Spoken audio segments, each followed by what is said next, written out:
right, Mr. Dave here, podcast number 3. We're going to be talking about some new things here on this podcast, and I'm trying to be dutiful and obedient to the cause of trying something new. And so this podcast stuff is something I'm trying to do and trying to be disciplined, and it's been a while since the last one, so I'm still in the learning phase. But in this episode, we want to be looking at blessings and curses.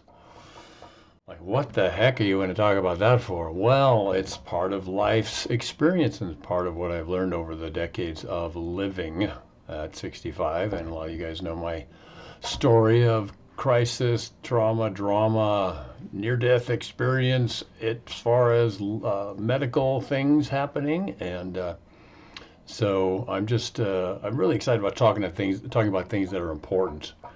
And making rocks is awesome. Love making rocks. Been making rocks for a long time. Decades and decades. Before that, I did sand sculptures, ideas that I've been creating things with my hands, making things with my fingers, a little bit of the brain power going into it and creating. And I love creativity. It's been sort of my emotional salvation, if you will.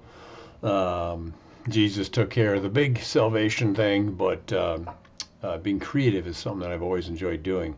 But in this podcast, I want to talk about blessings, and I do have some of the notes here that I like to put together to try and keep me on track, because I have the ability to ramble on incessantly at length and begin to go and repeat myself. So, as I'm doing right now, actually. So, we're looking at blessings and curses. So, they happen to us all. We cannot escape life without bumping into curses and enjoying blessings. And so it's a really important thing to really pay attention to things that are happening to you that are good, and recognize that even though things are happening to you that seem bad and that are a curse, can in time turn into a blessing. And I've been through enough stuff and lived long enough to find that to be true. So the definition we have for a blessings are the act or words of a person who blesses. It's also a special favor, mercy, or benefit. The blessings of liberty, for example, and I love that one. In the other side of that coin is the definition of curses. They are a cause of great harm or misfortune, and that has definitely been part of my story. Any of you guys, you could probably come up with all kinds of examples of both sides of that coin, blessings and curses. Okay, and these things are the important things. Understanding life, understanding that life is a bumpy road, and you can see videos everywhere online. If you start liking and clicking and searching those things out, search out and put things in your head that are blessings. Put things in your head that are, as I say in my course, you can make a living doing what you love. Apple a day. What kind of apples are you taking a bite of every day? What kind of information are you putting into your little fuzzy head, putting into your heart? What are you focused on, obsessing on, ruminating on, playing the tapes over and over again? Are you watching too much news going on here and how horrible it is? Because the news by nature is like 95% misery, catastrophe, and problems and all that kind of stuff, because it gets more eyeballs on their channels and on their media outlets, as it were. So we're going to be getting a negative flavor on life if we only look at the media out there. So make sure you're putting good stuff in, as I've talked about before. So we all seek blessings, and we want to avoid the curses and have them stay away. One of the things I've learned is that blessings and curses can become interchangeable.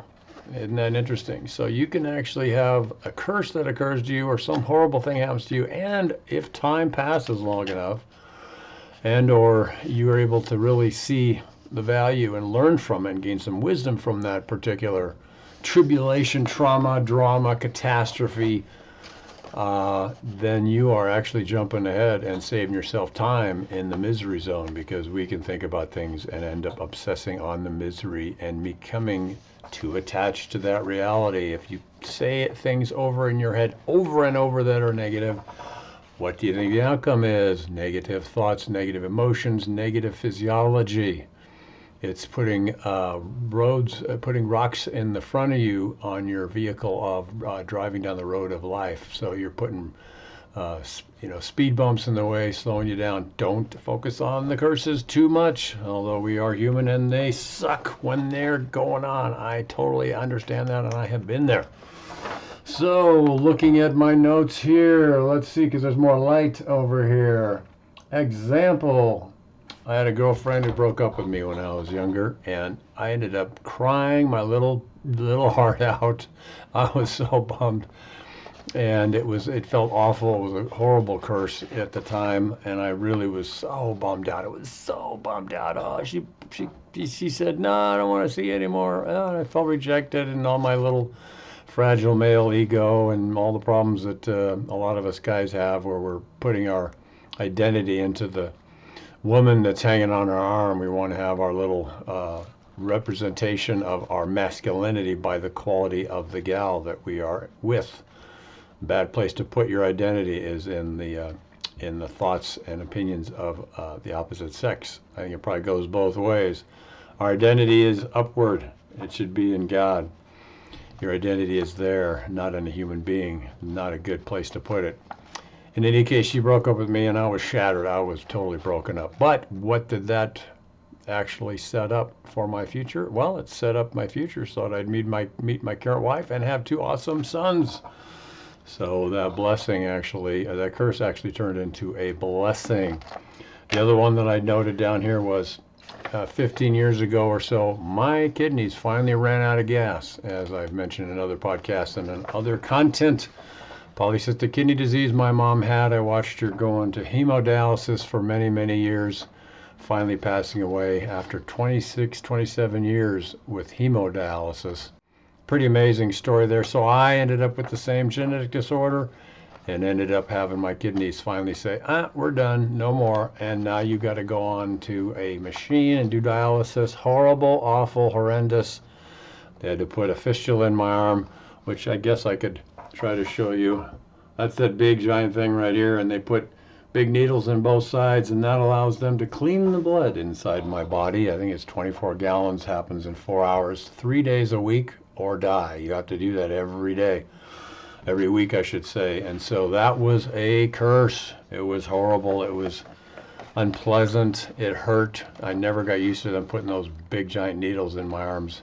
And so that was horrible, and it was a curse, and it was a long-term curse. Total of 29 months on dialysis.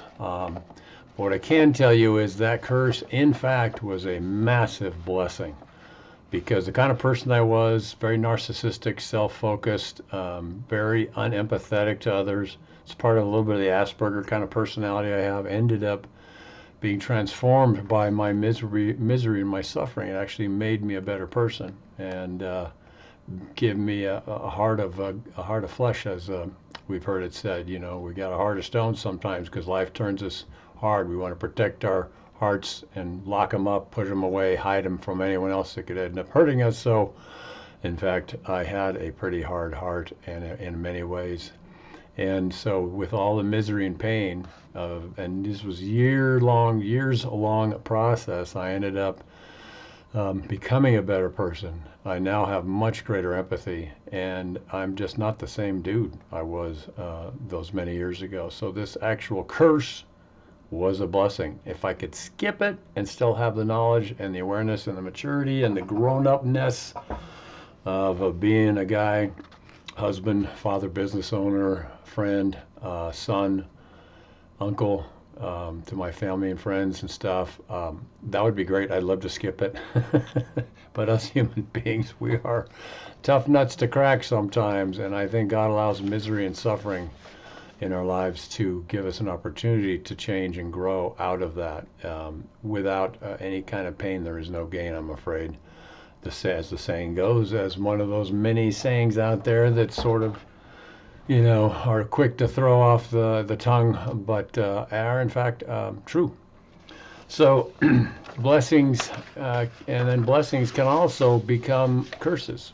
Let's say you're a young gal, and there's a lot of this, I think, going on nowadays. You're beautiful, you're a young gal, beautiful little girl, and then you grow up, and for whatever reason, you end up taking that beauty, and it gets kind of corrupted, and you end up having people seek out your attentions based on how you look, not on who you were and who you are.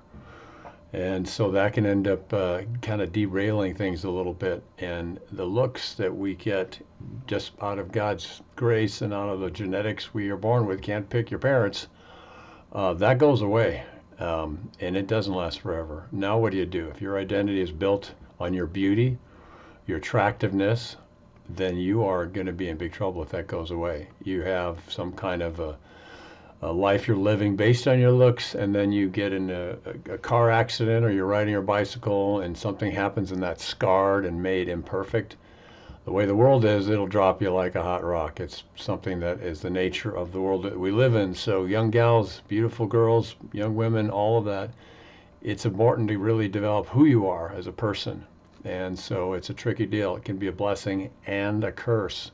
It can open doors, but it can also cause problems. And there's a whole category of those issues, girls and women's issues these days, where they're sliding into doing things that aren't really in their best interest. There aren't decisions, I think, that lend to a sense of good values, good moral values, and this sort of thing. Obviously, freedom allows us to do whatever we want, and this is the truth. It's nice to be able to have freedom to do what we want, but there's a price to be paid if we don't have ourselves anchored in some kind of good moral or ethic foundation, let's say. Good old biblical values, you might say, as stuffy and cobwebbed as they sometimes felt, at least when I was younger, and I totally rebelled against all that and did not follow the precepts of the good book at all. I do now at least strive to. So I can tell you that there are blessings that can become curses, and curses that can become blessings, as I mentioned before, the kidneys falling apart. So there's some good stuff in the good book that is out there for us. A good book, even if you're not into the biblical, or the Christian thing, or the Bible stuff. Reading Psalms and Proverbs and some of the wisdom there is just smart, common sense, good stuff. So it's a good idea to take a look at the books of wisdom, and I think the good book is one of the best. As the good book says, Tevye would say in Fiddler on the Roof, as the good book says. And then he would rail off some wisdom from the book. God's will for us to give thanks in everything, but not for everything. That's a great distinction. We want to remember that. We're not supposed to be thankful for misery and hardship. We're supposed to be thankful in it, and trying to distinguish and separate those two things. Not easy to do, not easy to do, but it's an important thing to try to just sort of try to orient back to.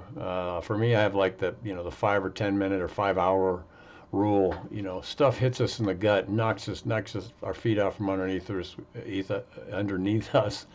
We fall on our face. It's painful. It's horrible. We suffer a loss, a loved one, a parent, a brother, sister, a spouse, a child, God forbid, and we are just a wreck. And we need to allow ourselves the time to just work through that stuff. But we don't want to make that a new lifestyle, a lifestyle focused on loss and misery and the heartache. We want to think as soon as we can to get back to a sense of gratitude, and that's what this is about. Thessalonians. It's a good thing to be thankful in the midst of hardship and misery. Okay, you move that down a little further, and it's important to have the wisdom to perceive all there is to be thankful for, and then be thankful for the wisdom to perceive things so clearly. So it starts off that way, and it finishes sort of in the same strategy, the same path of logic there.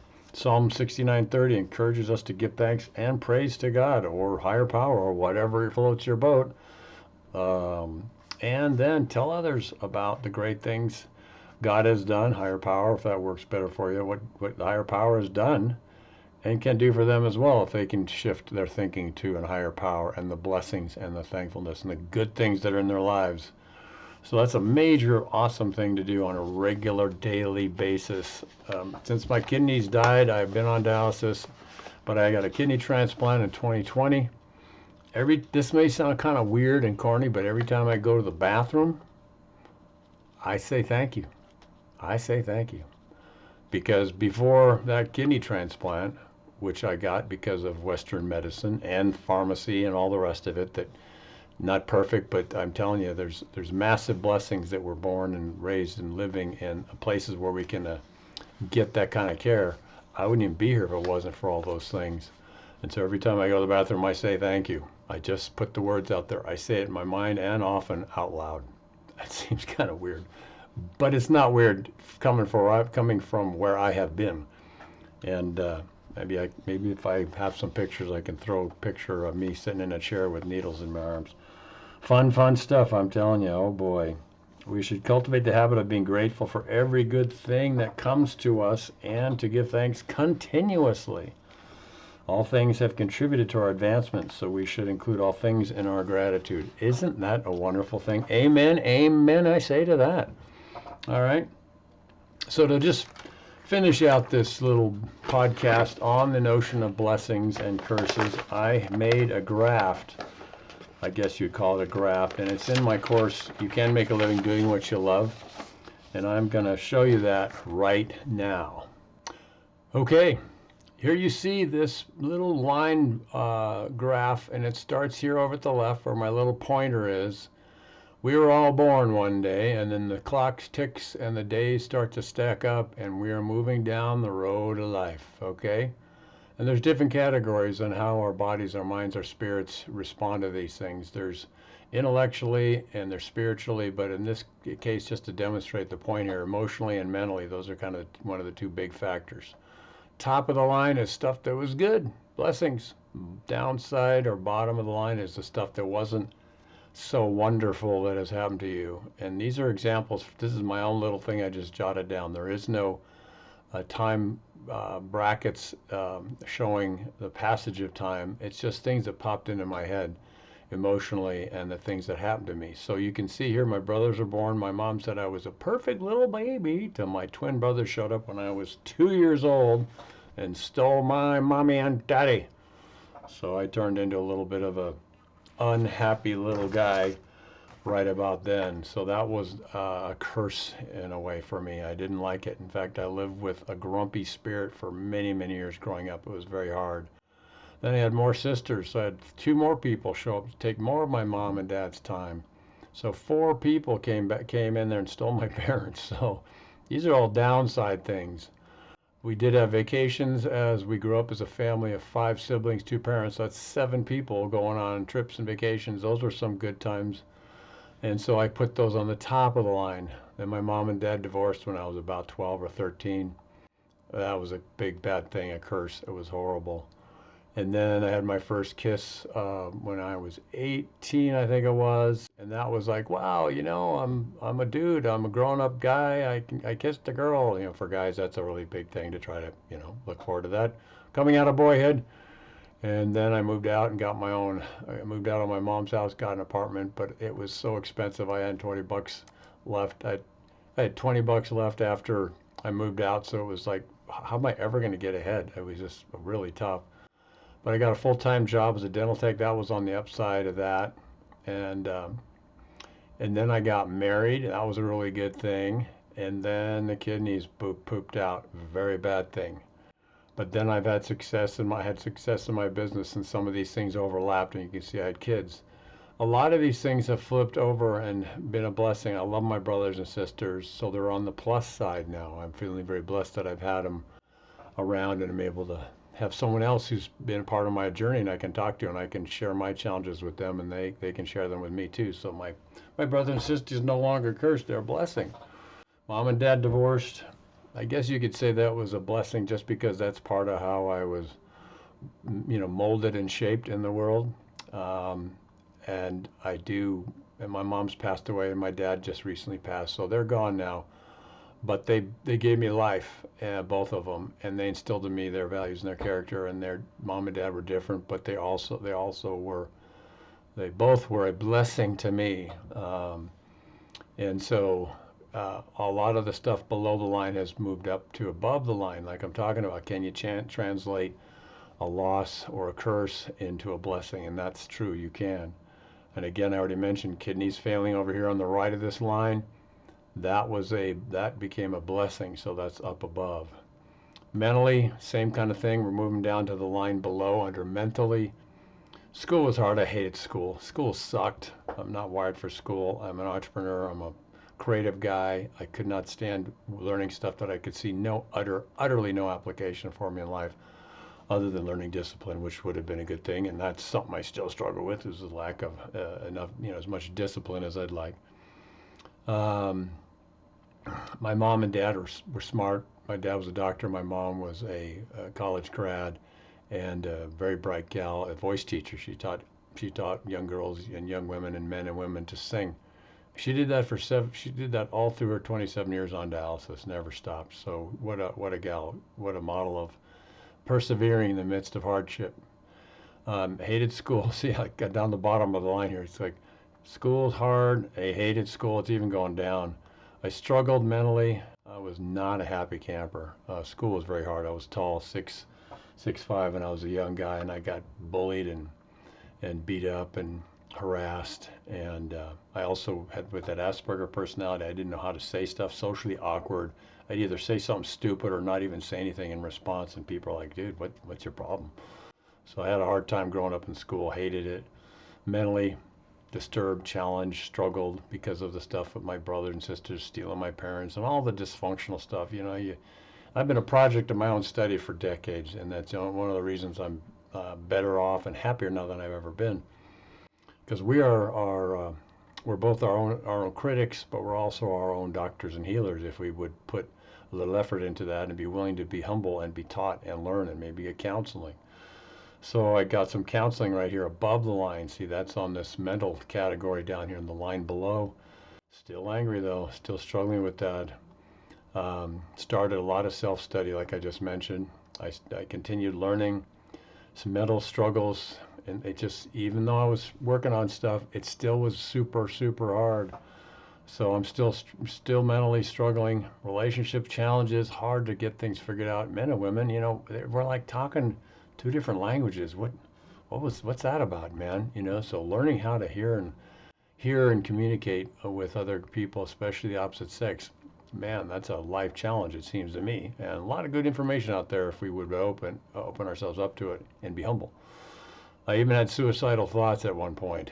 Very, very hard times. I just felt like, the answer to getting out of my pain was to just exit stage left.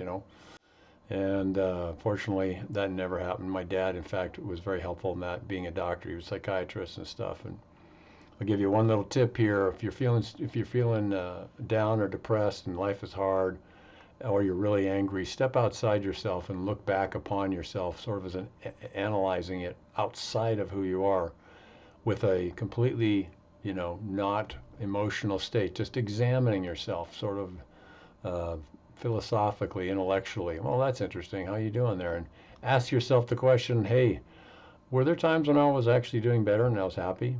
And they'd be like, yeah. And then a lot of times you'll be able to say, actually, nothing was really different in my life that much. Not really. So why am I upset right now when life isn't really that different?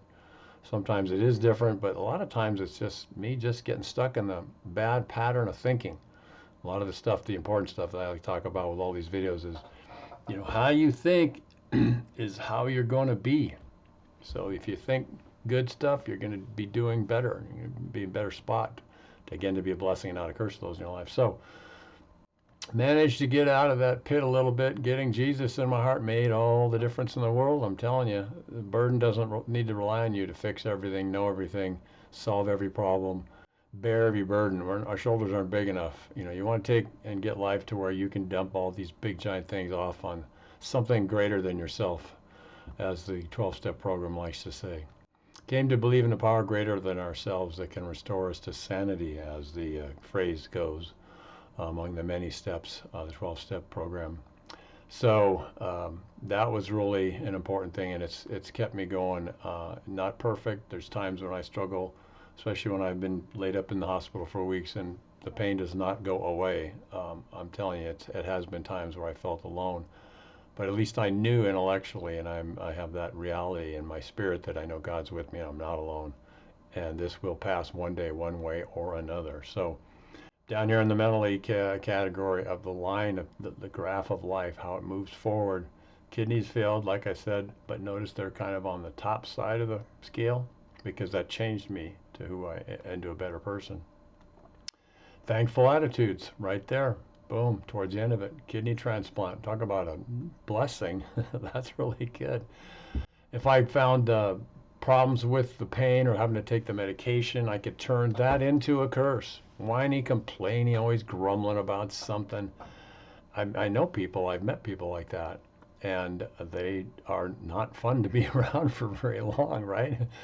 So I've heard it said we're the sum total of the 5 people we spend our time with and hang out with.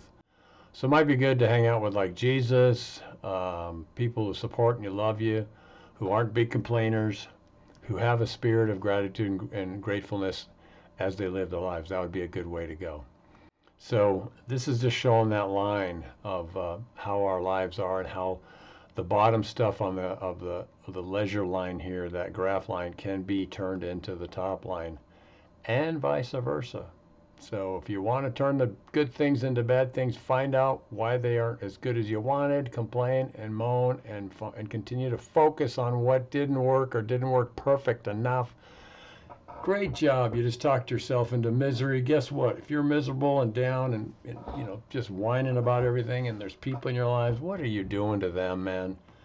It's been said you have a moral obligation to be happy. One of the folks out there online said once, and so I think that's true. There's also the philosophy of acting as if. Act as if. So if you're feeling down, try to act a little more happy around others, because a lot of times your physiology and your statements, your facial expression, how your face is, trains your brain how to think. And it goes both ways. So your brain's thinking poopy thoughts, the poopy face comes out.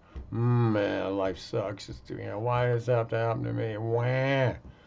We all need wambulances sometimes, but we just don't want to stay in that place too long. So Mr. Dave here, finishing up on blessings and curses.